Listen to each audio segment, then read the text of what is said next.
Olá pessoal, tudo bem?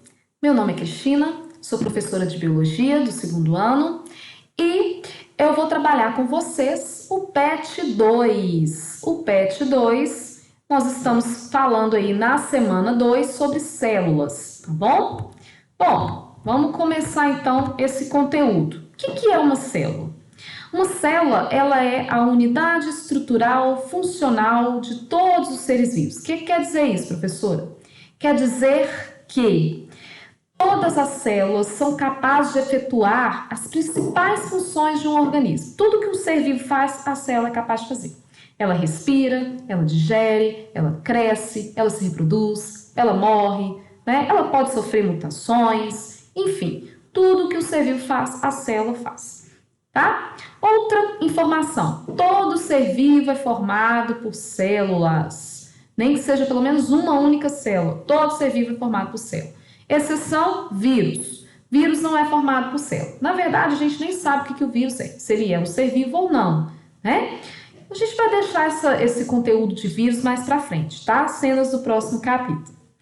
Enfim, bom, de acordo com a quantidade de células, os seres vivos eles podem ser classificados em unicelulares, quando eles têm uma única célula, ou multi ou pluricelulares, quando eles têm mais de uma célula. Então, aqui, exemplos de unicelulares. A gente tem bactérias, alguns fungos, protozoários. Percebam que eles são formados por uma única célula, tá? Os pluri ou multicelulares, eles vão apresentar mais de uma célula. Exemplos, animais, algas, plantas, fungos, como, por exemplo, cogumelo, como orelha de pau, né? São fungos aí que a gente consegue visualizar a olho nu, né?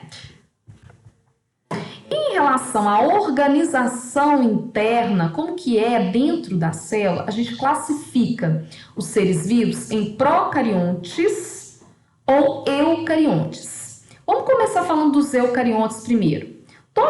Toda célula eucariótica, ela tem membrana plasmática circundando toda a célula, tá? Então, ela tem membrana plasmática. Ela tem o citoplasma e ela vai ter uma estrutura aqui, uma membrana, que vai delimitar o material genético. Essa membrana aqui, ó, que delimita o material genético, né, que é esse novelo de lã que eu tô fazendo aqui, ela vai formar o núcleo. Essa membrana que tá aqui, a gente chama de membrana nuclear ou carioteca. Bom, por ter carioteca, a célula eucariótica, ela vai ter, então, o que a gente chama de núcleo. O material genético, então, ele fica no núcleo. Muito bem. Já os procariontes, gente, eles não têm essa carioteca. Então, não tem uma membrana nuclear, né? Não tem uma membrana para circundar o material genético. Então, o material genético ele acaba ficando disperso, solto no citoplasma. Ela vai ter a membrana plasmática, ela vai ter o citoplasma, mas ela não tem núcleo, ok? Aqui, então, é uma célula procariótica, né? Uma bactéria. Todas as bactérias são procariontes. Todas as bactérias são procariontes. Percebam que ela tem a membrana plasmática, ela tem o citoplasma e o material genético dela está disperso, espalhado nesse citoplasma. Ela não tem núcleo. Já a célula eucariótica, veja bem, ela tem aqui a carioteca em verdinho, circundando o material genético, formando então um núcleo. Todos os outros seres vivos, exceto as bactérias, eles são eucariontes, ok? Aqui eu coloquei, né, a célula animal e célula vegetal para vocês conseguirem visualizar o núcleo. Tá vendo? Ó, tem algumas diferenças em relação às estruturas celulares, né, as organelas. Daqui a pouco a gente fala sobre elas. Vamos falar aqui então da estrutura da célula eucariótica. tá? A célula eucariótica, como eu disse para vocês, ela tem núcleo. Circundando o núcleo, então, a gente tem a carioteca. E o que é o núcleo? O que tem dentro dele? Material genético, DNA e RNA.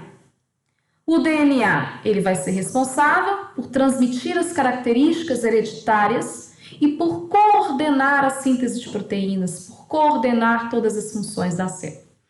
O RNA, que está aqui dentro do nucleolo, né? Também, a gente encontra aqui dentro do nucleolo, a gente vai encontrar do lado de fora do núcleo também, tá? O RNA já é uma molécula responsável pela produção de proteínas. Mais para frente vocês vão aprender isso também, né? De uma forma mais completa, ok? O citoplasma já é um material gelatinoso que preenche todo o interior da célula. E aí, no citoplasma, a gente vai encontrar as organelas celulares, né? Funcionam como se fossem órgãos mesmo, organelas. Funcionam como se fossem órgãos. Porém, cada uma vai ter uma função diferente também, né? E no citoplasma a gente vai encontrar moléculas, nós vamos encontrar substâncias que são importantes para o metabolismo da célula, ok? Já a membrana plasmática é a membrana que circunda toda a célula, que delimita essa célula. O que é delimitar? Dá um limite para ela. Ela separa, então, a membrana plasmática separa a célula de outras células ou separa ela do meio externo. Além de separar, ela vai selecionar as substâncias que vão entrar ou sair da célula. Ela é permeável, né? Então a gente fala que a membrana plasmática ela apresenta uma característica chamada de permeabilidade seletiva. Quer dizer, algumas substâncias vão ultrapassar pela membrana plasmática, outras não, tá? Além disso, na membrana plasmática, vocês vão aprender mais pra frente também, contém aí proteínas que ajudam a reconhecer substâncias que são importantes para a célula ou substâncias que podem ser danosas à célula, micro-organismos, enfim. Então, a membrana plasmática, ela é a porta de entrada da célula, ok? Vamos começar, então, falando das organelas. Bom, falando da mitocôndria. Mitocôndria, ela tem esse formato, olha, eu sempre falo de alimento, não sei porquê, mas para mim parece aí aquela casquinha de, como é que fala? De amendoim, né? Sabe aquela casquinha do amendoim? Que você abre ela e tira os grãozinhos de amendoim de lá? Pois é, para mim parece. Bom, qual que é a função dela? Gerar energia.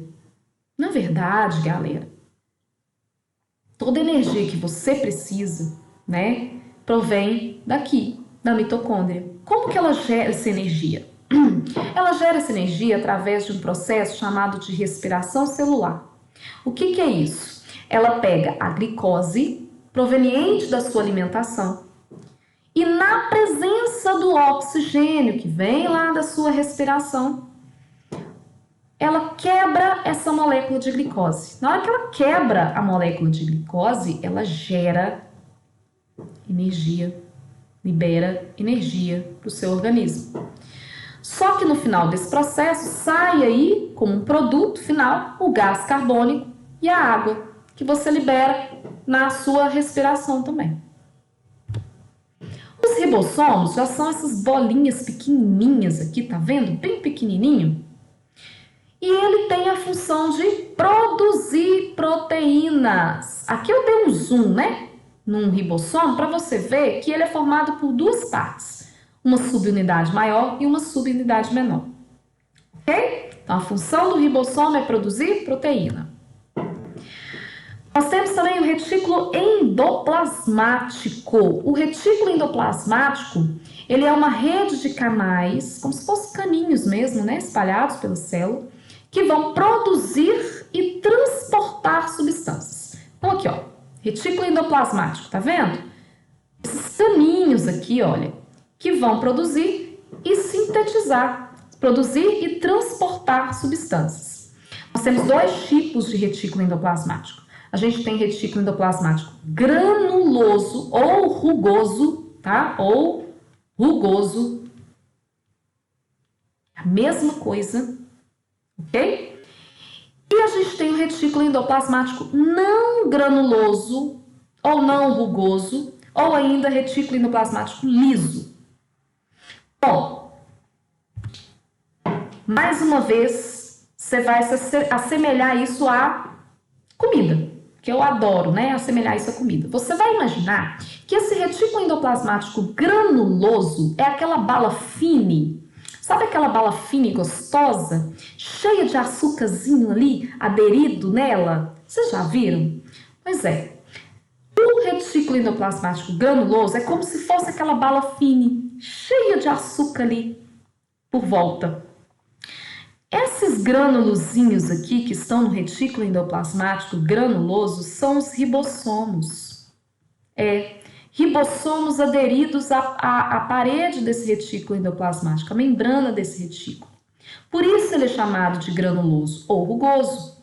Dá esse aspecto, né? Ó. Se ele possui ribossomos aderidos e a função do ribossomo é produzir proteína,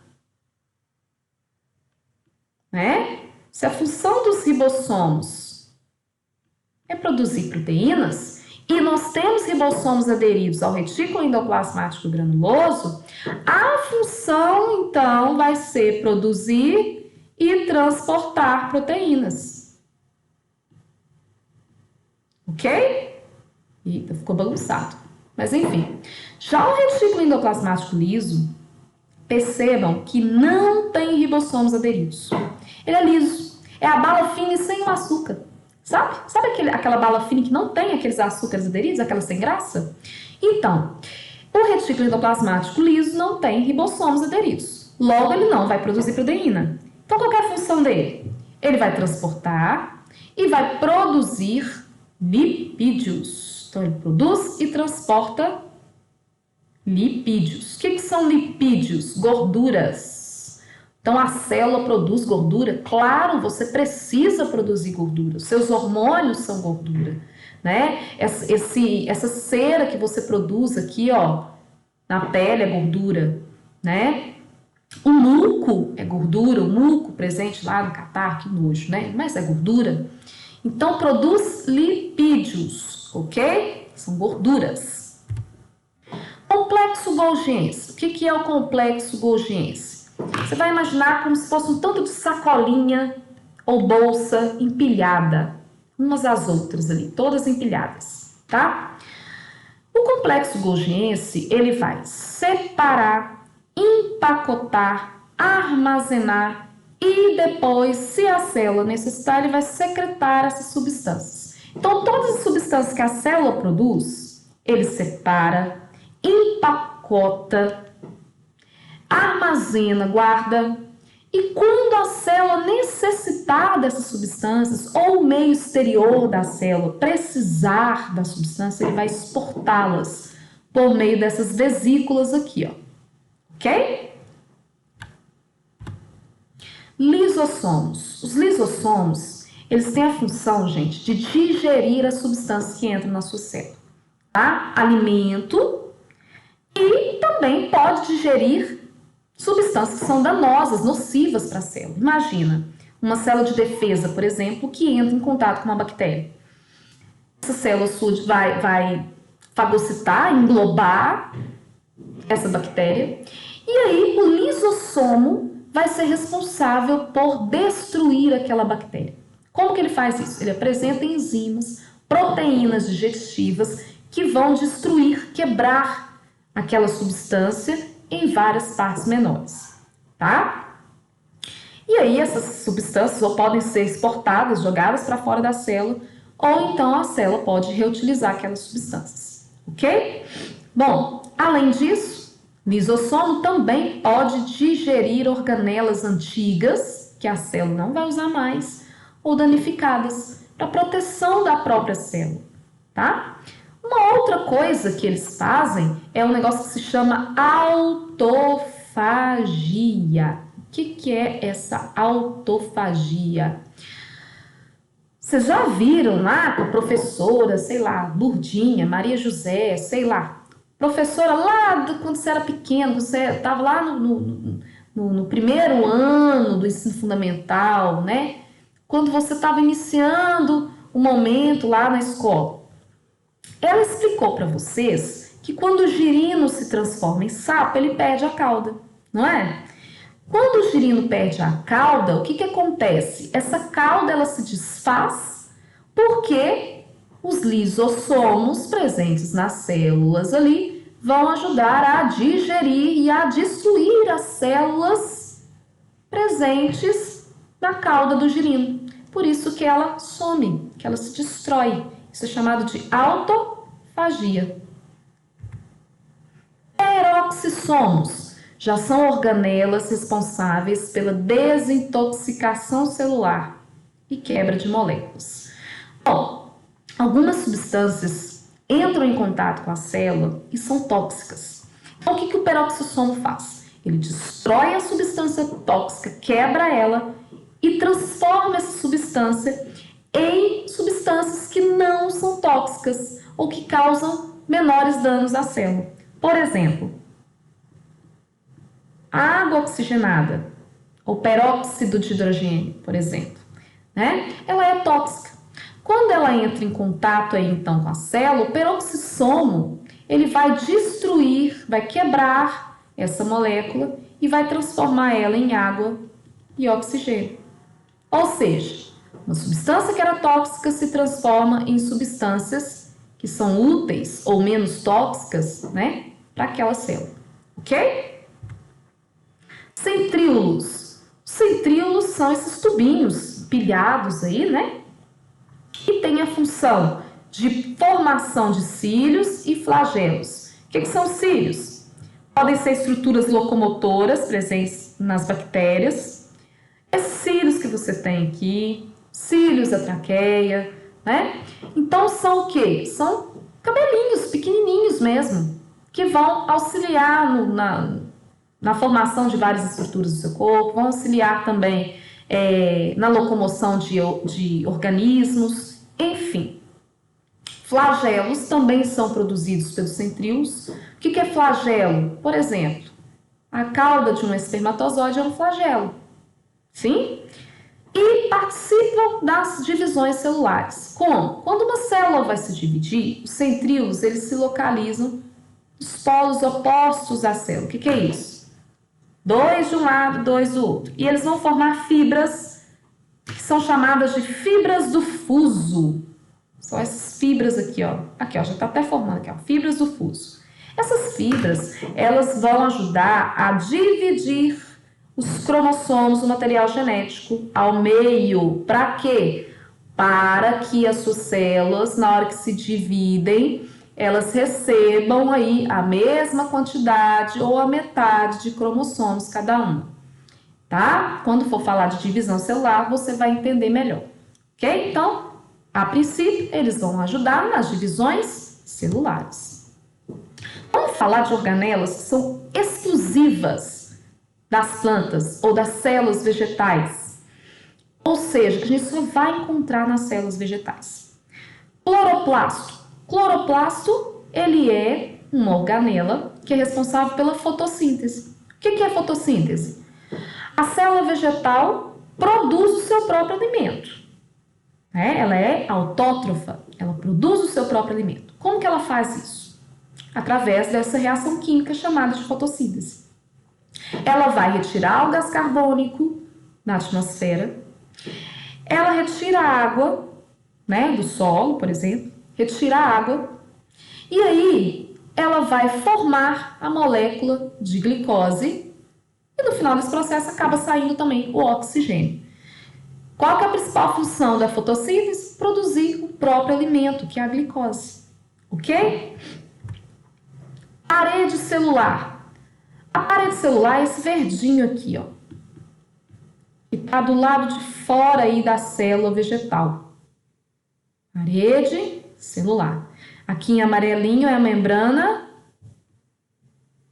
plasmática. Percebam que a célula vegetal, né? A célula vegetal, mas também nós vamos encontrar nos procariontes, viu? Essa parede celular. A parede celular, então, ela serve para revestir a célula, protegendo essa célula do meio externo. Protege a célula de micro-organismos, de ataque, né, de micro-organismos, por exemplo, tá? Ela ajuda a dar resistência para a célula vegetal. O vacúolo já é uma estrutura, parecendo um balãozinho, tá vendo? Que vai armazenar substâncias, principalmente a água. Então, a célula, por exemplo, a célula vegetal, ela precisa de água, né, para fazer fotossíntese e tudo mais. Então, o vacúolo ele vai armazenar esse excesso de água que tem, né? Às vezes a célula vegetal vai entrar em contato com excesso de água. O vacúolo vai ajudar nesse controle osmótico, ou seja, no controle de entrada e saída de água para dentro da célula. Ok? Aqui eu coloquei para vocês um quadro, tá? Depois eu vou disponibilizar para vocês, também tá lá no PET. Esse quadro, ele apresenta as estruturas celulares, né, as organelas e estruturas celulares de cada célula, quais estão presentes em que tipo de célula e as funções. Então, é um resumaço aí para vocês. Resumaço, acho que nem existe isso, mas enfim. Tá? Bom, coloquei aqui mais uma vez aquela foto da célula animal e célula vegetal para você comparar. E agora a gente vai para as atividades do PET na semana 2. PET volume 2, semana 2. Primeira, uma célula privada, ou seja, que não tem aparelho golgiense, ou complexo de Golgi, ou complexo golgiense, possui dificuldades de uma célula que não tem aparelho golgiense.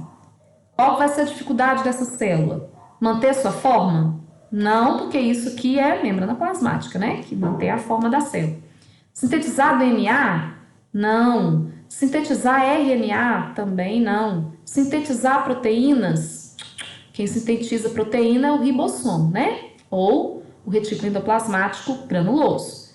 Armazenar moléculas. Lembra que eu falei com vocês? Complexo golgiense, ou aparelho golgiense, tem a função de armazenar substâncias dentro da célula. Então, aqui, resposta letra E. 2. Os vegetais são parte dos recursos naturais largamente empregados na fabricação de papel, cuja matéria-prima é a celulose. A parede celular, ela é formada de celulose. Então, assinale a estrutura celular da qual a celulose é a principal componente. Letra A, parede celular, ok?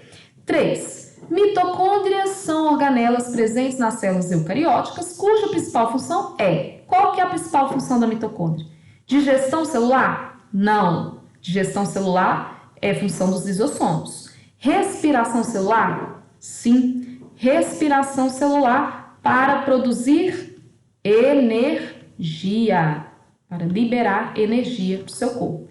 Não é secreção de proteínas, não é transporte de proteínas e muito menos orientação na divisão celular. Então, letra B. Vamos para 4. Quais são os processos de obtenção de energia, até repetiu, de energia, de células vegetais e de células animais? Quais são os processos? Como que a célula vegetal vai obter energia? Como que a célula animal vai obter energia? A célula vegetal, ela é autótrofa. O que quer dizer autótrofa? Autótrofa. O que quer dizer uma célula autótrofa? Quer dizer que ela produz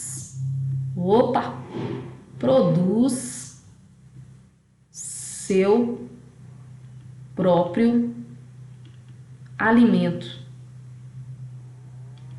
Ela vai produzir o seu próprio alimento.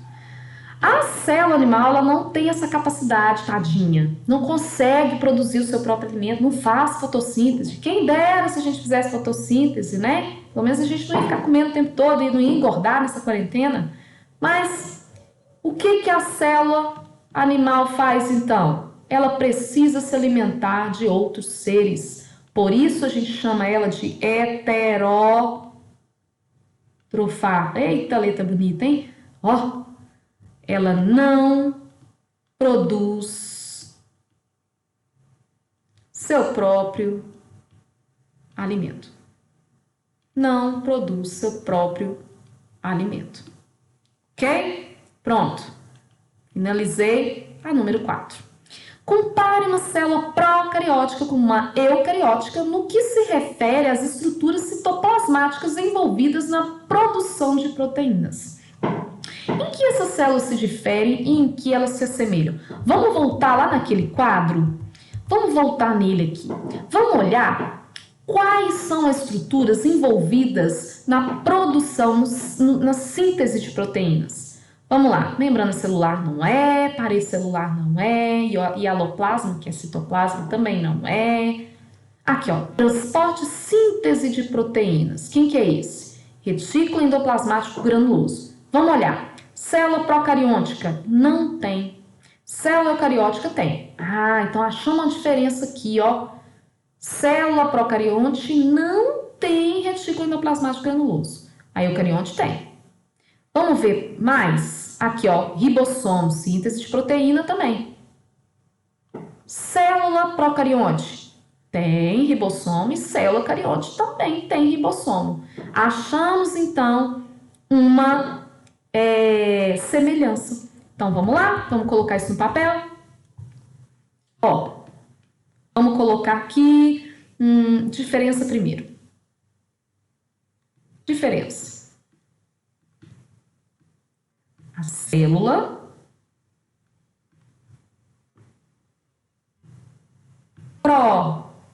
procarionte ou procariótica, que é a mesma coisa, não possui retículo endoplasmático granuloso. A célula eucarionte, sim. Pronto, achamos uma diferença. Semelhança. Semelhança. Ambas possuem ribossomos. Então, todas as duas têm ribossomos. Ok, pessoal? Bom, no mais é isso. Um abraço a todos vocês e até a próxima. Tchau, tchau, pessoal!